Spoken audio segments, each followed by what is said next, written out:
Hello, everyone, and welcome back to the Plant Powered People podcast with your hosts, Michelle Kane and Tony Okamoto. I used to be very anti-vegan before I became vegan, and I never ever thought that that would be my life in the future. I never thought I would consider vegetarianism. I remember the very first time I ever went to a place that was an all-vegan restaurant. It was an Asian restaurant. My friend Bart said, order anything you want, just try it. And I only ordered white rice. That's the only thing I felt comfortable with. And I thought everything else was like hippie vegetarian food, and it did not resonate with me. And so I'm really excited about this episode because we brought on someone who was like me, but even more so. He's going to be sharing his experience of going from that mentality, anti-vegan, to full-on vegan. we are bringing on my longtime friend from college, Mike Spence. And this is an intense episode. We talk about going from one extreme to the complete other side of things. And I can't wait for you guys to listen. Hey, Mike, welcome to the show. Hey, Tony, how you doing?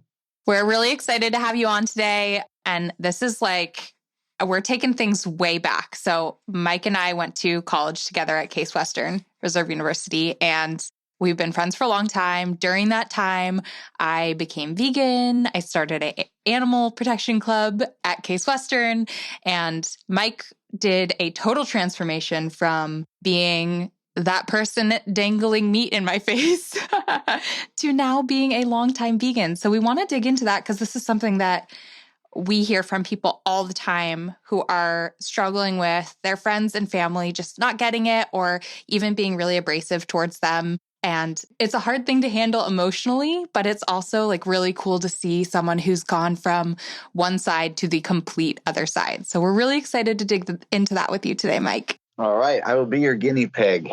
But first, we want to learn a little bit about you. Where are you calling from?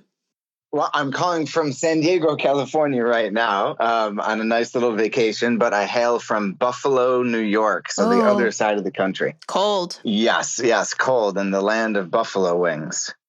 All right. So Michelle mentioned you were definitely not raised vegan. Is that right? Yes, no, that is correct. So like I said, grew up in the land of buffalo wings, and in Buffalo, we actually just call them chicken wings, once you're in Buffalo. So we had two older brothers, and I would actually bring it back, before meeting Michelle at Case Western Reserve in Cleveland, but to growing up. So I was obese. Tipped the scales at 215 at 13 years old, and would frequently yo-yo with my weight, typically severe calorie restriction type diets. Dreaded gym class, particularly running the mile and co-ed swim class.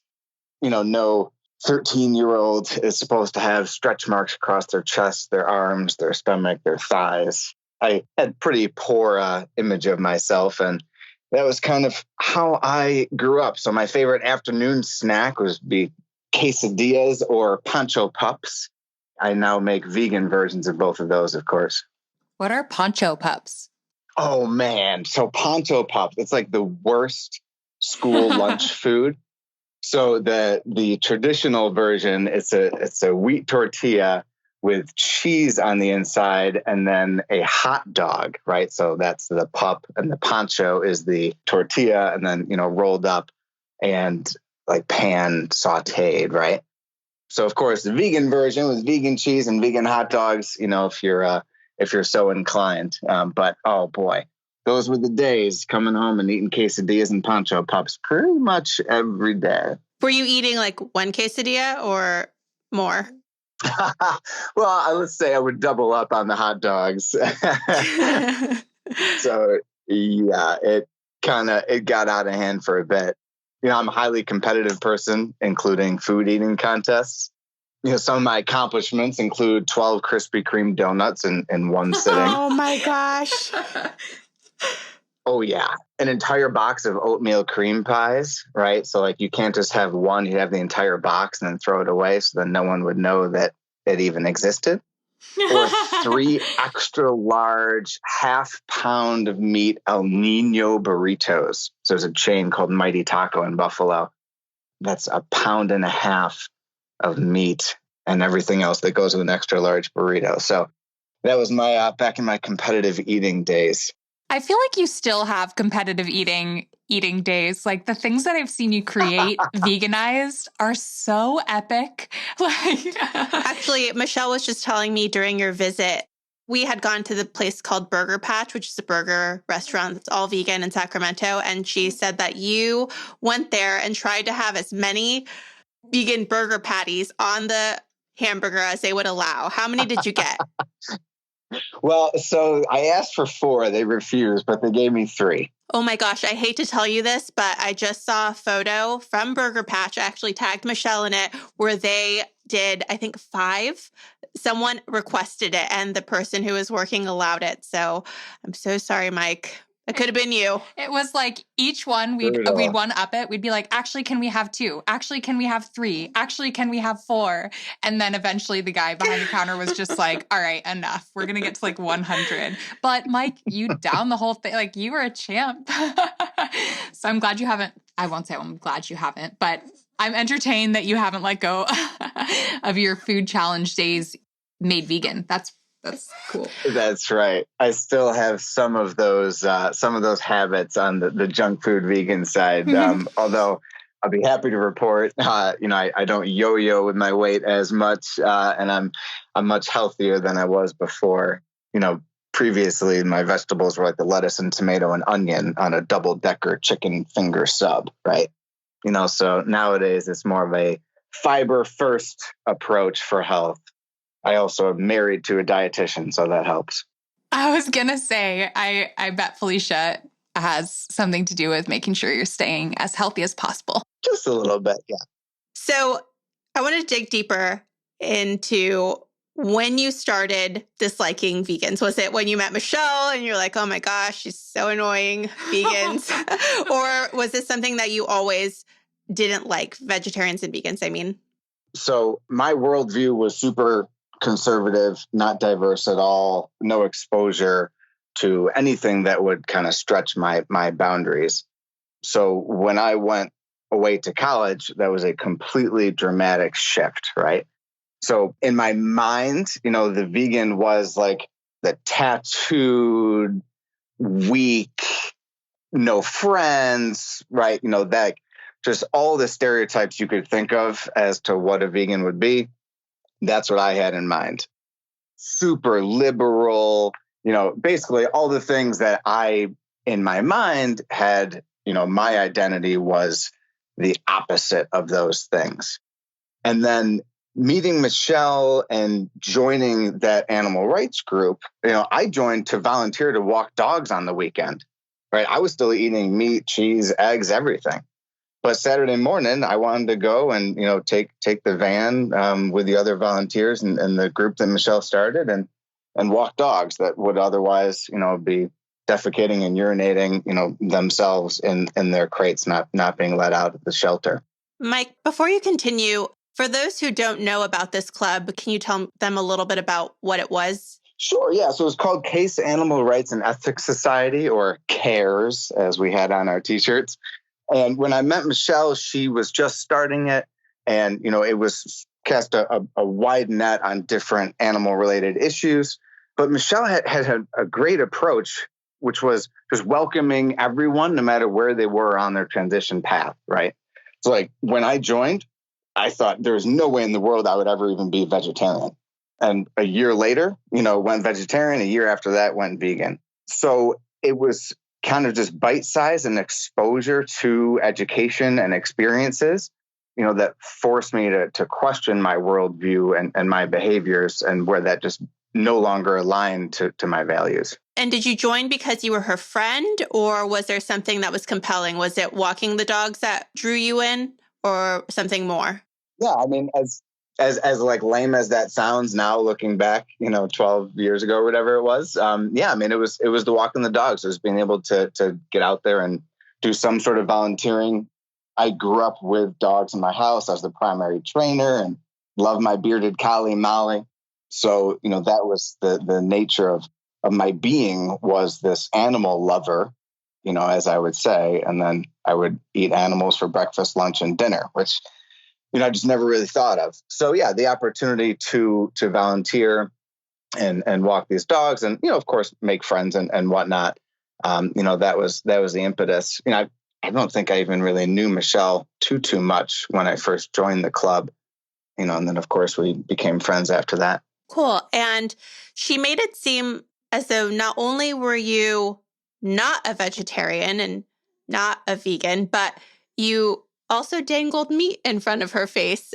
What was that like for you to be in that place where you were surrounded by animal lovers, but also still had reservations about vegetarianism, and you thought that they were hippie liberals who had an alternative agenda? Sure. So, I mean, Michelle's version of the events is a much kinder version than what actually happened. And you can hear Michelle giggling a little bit in the background.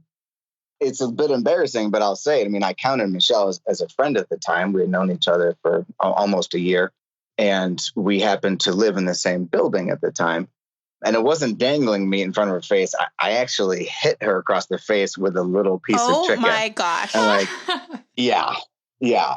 So obviously that's not an appropriate thing to do. And I've learned since then, karma came back to get me. I actually got hit in the face by a piece of bloody steak from a friend about 5 years ago. The circle of life. It came back to him. Yep.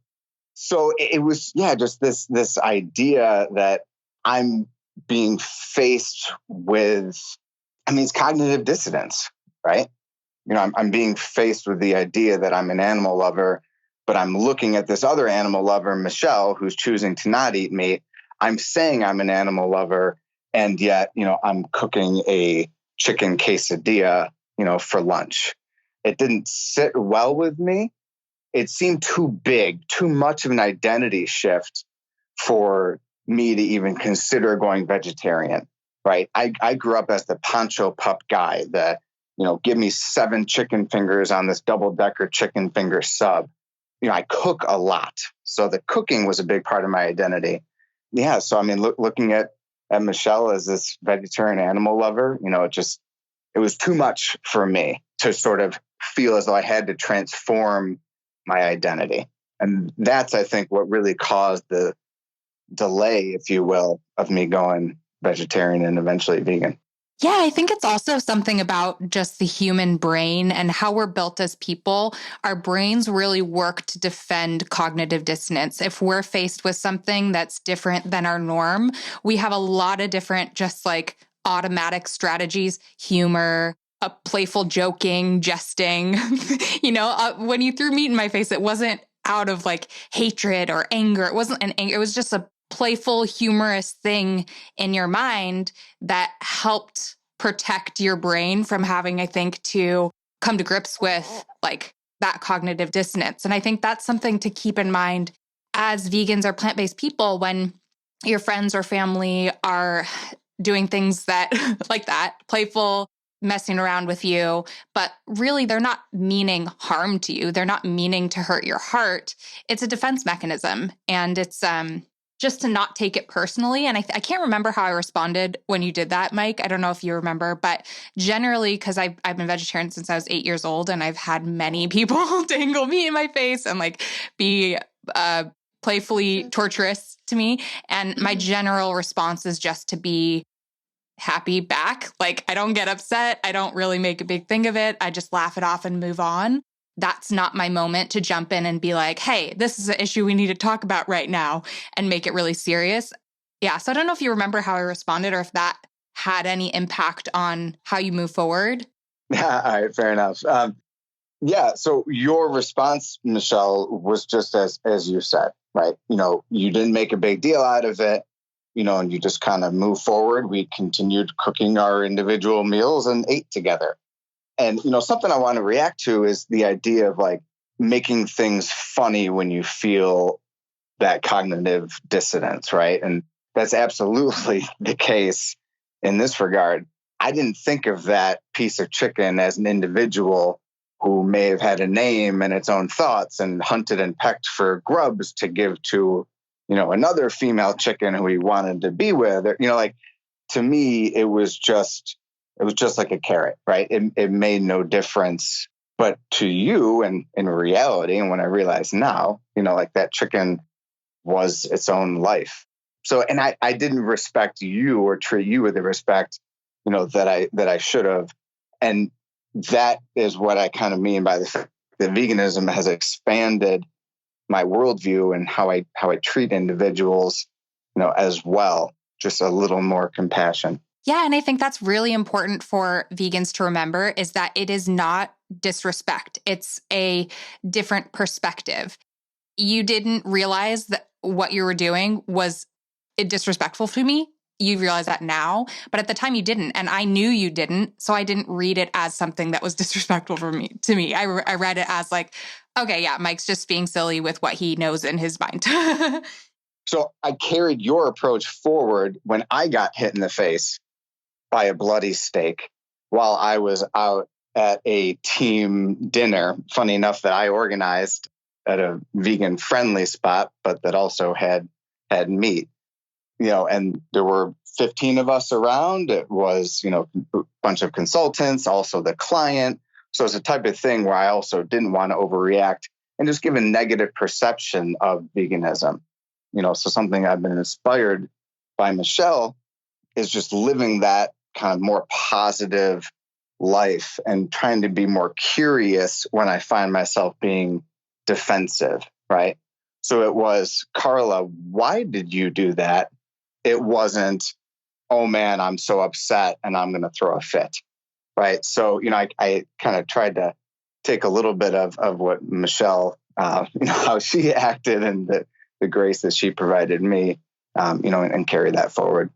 I think that both of you are really kind and #goals, because if someone threw meat in my face, I would be having wards. So I really listening to what you guys are saying and will try to apply that should anyone ever throw meat in my face. So thank you for that inspiration.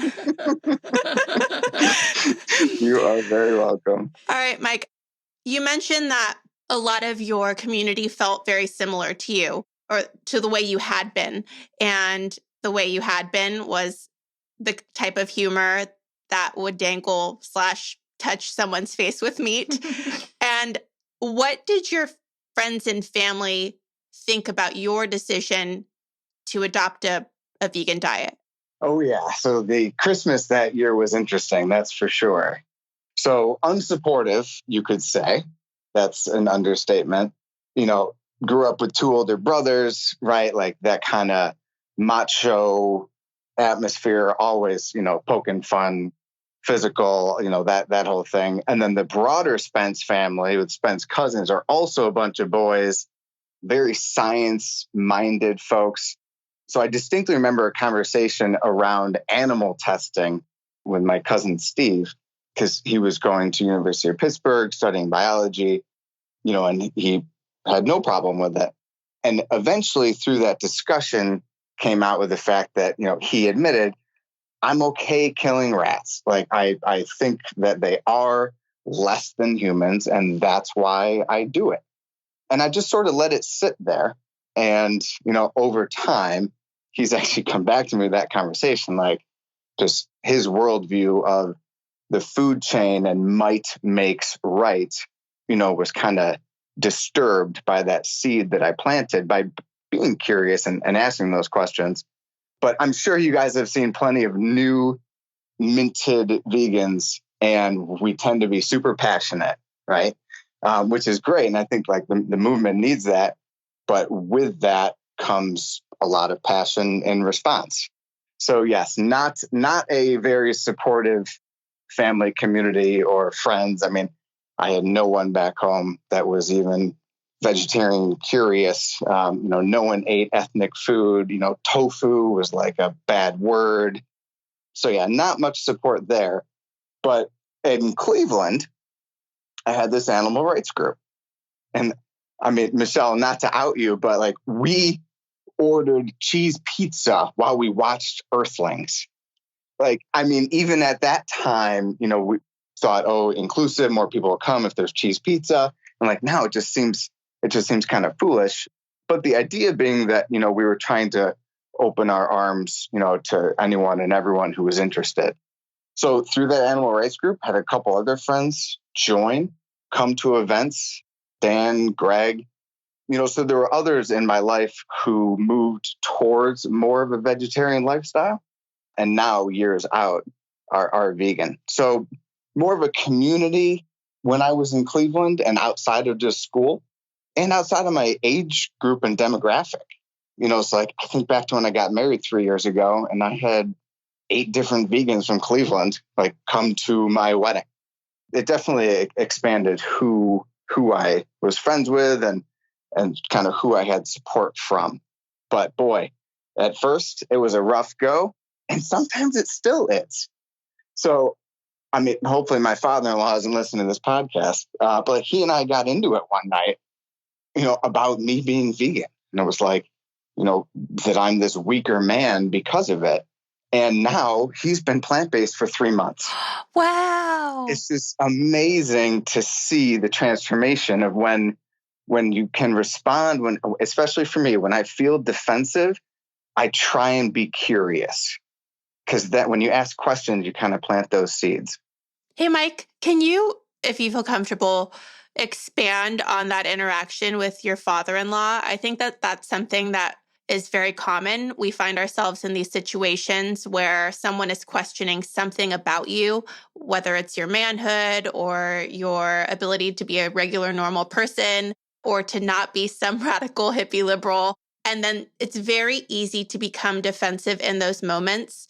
But I would love for you to share, if you feel comfortable, how you were able to deal with that and how your father-in-law became plant-based not too long later.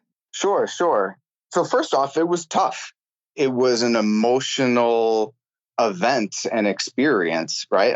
This was my long-term girlfriend who I has just asked to be my wife like a month prior, had gotten his approval, and then there was just an emotionally charged situation, so the aftermath, I think, is what's more interesting. The next day he called me to apologize and I was still upset and I didn't pick up the phone. And then the next day after that, I called him to apologize and he didn't want to talk to me. And then on the third day, we both ended up connecting, apologizing for kind of our role, if you will, in that argument. And it built a layer of strength to our relationship, understanding, almost when you break a bone, it comes back stronger type of a deal. And then if you fast forward, so he was keto for a long time. He's a super fit guy and always looking to get that next competitive edge. So he was keto for a while. And then I'm sure you guys are familiar with Game Changers. He watched Game Changers.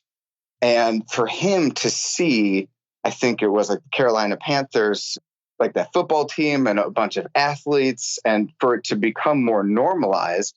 And so then he wanted to try it. And right now he's reading How Not to Diet by Michael Greger, and he's citing different studies. He loves the research behind Dr. Greger's books, and his performance in his career is accelerating. He has a master's in science and exercise physiology, so he's all about that. But now he's facing the same defensiveness from his community that I received from him, 2.5, 3 years ago. It's nice because you had that. Michelle showed you how to respond with kindness. Then when you were faced with that same defensiveness, you responded with kindness. And now hopefully you've taught your father-in-law how to respond with kindness, and it just ripples from there. Yeah, and I think respond with kindness and just positivity. Nobody wants to be around the grumpy, sad vegan guy, right? And that's not going to help save animals. So sure, every second, so many animals die. But if I can do my part and then help set an example for others, that's, I think, how it spreads. And you're right. That started with Michelle towards me and then me towards others. So we'll see. My father-in-law he's carrying the torch. There's there's one, his best friend who we think is going to start getting a little more veg curious, and we're cooking for her. So we'll see. One thing I wanted to scoot back to for a moment is, do you remember the point when you decided you wanted to try vegan? And what was that like? Like going from being super anti to being like, I think I'm just going to give this a try. Can you tell us that story? Sure. Yep. And the last piece of what you said is what really matters. And that's just give this a try. So for me, it was, I wanted to try being vegetarian for a week. The thought process being, like I could give up alcohol for a week. I could give up anything for a week. Like, some external force is not going to control me. Let's see if I can go vegetarian for a week. So that was the main driving factor, because I had this whole identity issue. So I didn't think, I'm just going to flip the switch and go vegetarian or vegan and be that person forever into the future. So it was more just about giving it a try for a week. And I remember you being like unsure, like you were like, I don't know if I could do this, but I'm just going to see if I can. It was like a challenge to yourself. Exactly. Yeah. And because I didn't think that I would be interested enough, I didn't think that I would stick with it. The new paradigm of being vegetarian or vegan would have to outweigh so much of my current environment and habits and identity that I thought it was a pretty low chance that it would actually stick. And 13 years later, here I am. So went vegetarian for about a year and pretty much stopped having dairy, and then cut out eggs about a year after that. And I went totally vegan, except for I think one drunken mozzarella stick bite and a shot of like oatmeal cookie that has some Baileys in it or something. I don't know. So in 13 years, I've had 2 slip ups, so not so bad. That's amazing. I would love to hear just like an accelerated recap of what life has been since then for you, because not only did you go vegetarian, but you ended up being on the board, what do we call it? The executive committee or whatever of the Case Animal Rights and Ethics Society. And then you started going to a lot of the different Cleveland events that were hosted by Mercy for Animals and different vegan movie screenings and stuff. And you got really, really involved in that community space. And then going forward to today, where it's just like a normal part of your life. Can you take us through that a little bit?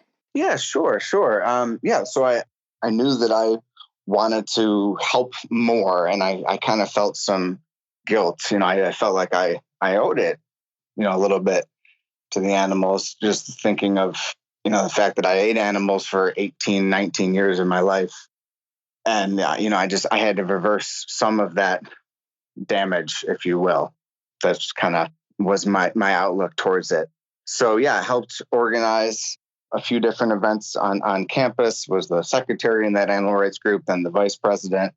Then I stayed around for grad school in Cleveland, so I was able to help shepherd the group a little bit, after that fact. That's funny, Tony, I think you've been on some morning shows. I've been on the Today Show, sort of. It was actually just a picture of me at a horse slaughter protest. But yes, there's been a variety. And then there's one other newer angle, which is called Vegan Leaders in Corporate Management. Veganleaders.com is the website. So that idea is to create more vegan groups within corporate America, right? Kind of thinking that's like the last stand, where there really isn't too much vegan going on, and setting up different vegan groups and whatnot. So that's been something a little bit more lately. But to be honest, I have a 1-year-old daughter, so I backed out of that world just a tad, but still trying to set that positive example where I can. Are you part of the corporate world? Yes. Yeah. So I'm a vice president at a public company called LivePerson. So that's been my path, is within revenue operations and sales operations.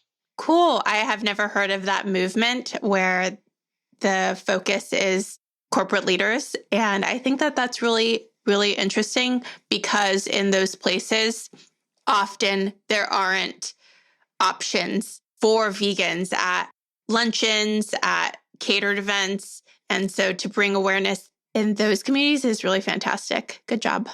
Yeah, no. And I mean, that really goes to that founder, Dorina. But yeah, there's over 4,000 people now. It's primarily through LinkedIn, which is where a lot of corporate folks are. So yeah, it's exciting because I would rather work for a company that has like vegan food Fridays, than a company that didn't. And then it just sets that example, and you erase ignorance with education, right? So that's sort of the idea behind that movement. Really, really great. So I have one last question for you, which is a lot of people listening to this probably are surrounded by at least one, maybe more people who are really adamant against veganism, and they may be making it challenging. Do you have advice that either those people can share with their loved ones or that will help them be more at peace and at ease in their own decisions to be plant-based, even though they're surrounded by negativity? Yeah. So for one, think of how much time and energy you would invest into that family member and recognize that you could probably do more for animals investing that time elsewhere, if you reach a lot of resistance, right? So like, why spend 50 hours trying to convert your father, go leaflet on a campus for 2 days and know that out of 500 leaflets you gave out, you're probably, going to have a few people that are going to go vegan or vegetarian, or at least be more open to it. So I would say like, just kind of compartmentalize and be okay with the fact that some people aren't going to change and others will change in smaller ways, right? So like my mom primarily eats vegan when I'm around. And like, that's a very supportive thing for her to do. And I like that. But I know that when they get home, like my dad's going to cook up a sausage, he's going to cook up a sausage.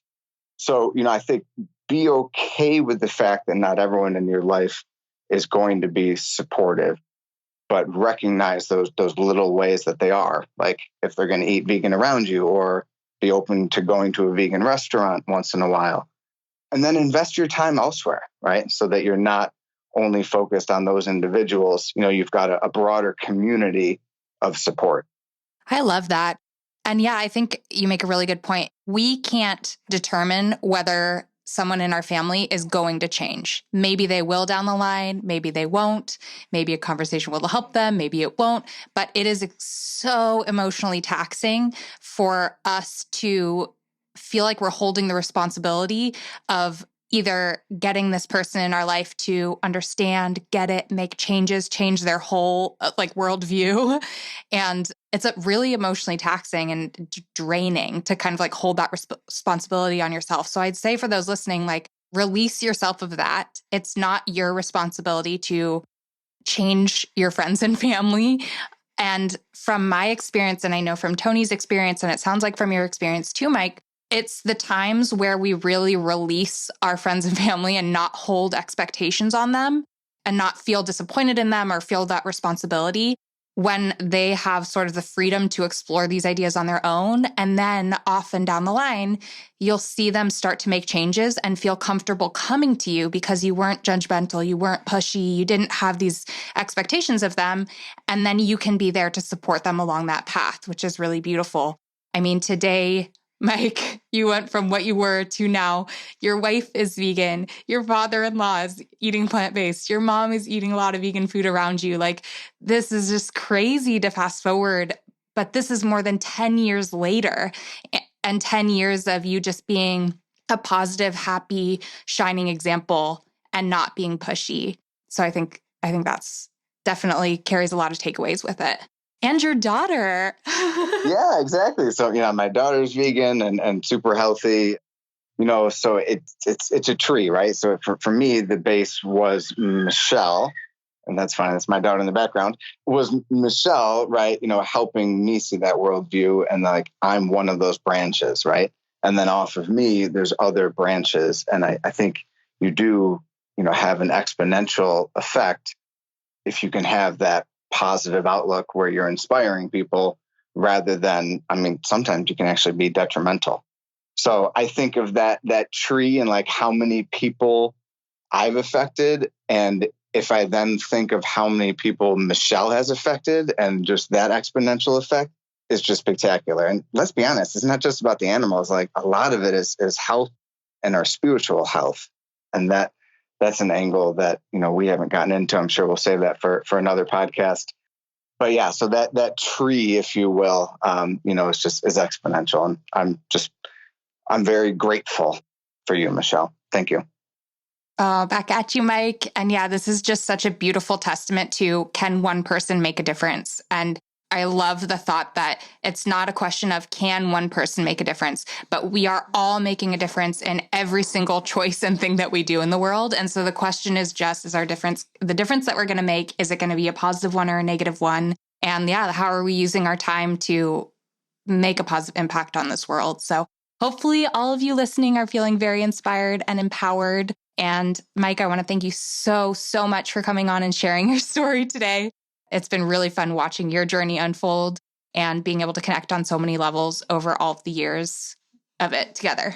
Yeah, thanks, Mike. I know that your story is really going to resonate with a lot of people, either because they are currently in transition themselves from that place to plant-based, or they're surrounded by someone or many people who have that attitude. So thank you. Absolutely. Yeah. I mean, if I was to leave you with one thing, it'd be, if you're feeling defensive, get curious. And that can overcome a lot of those feelings.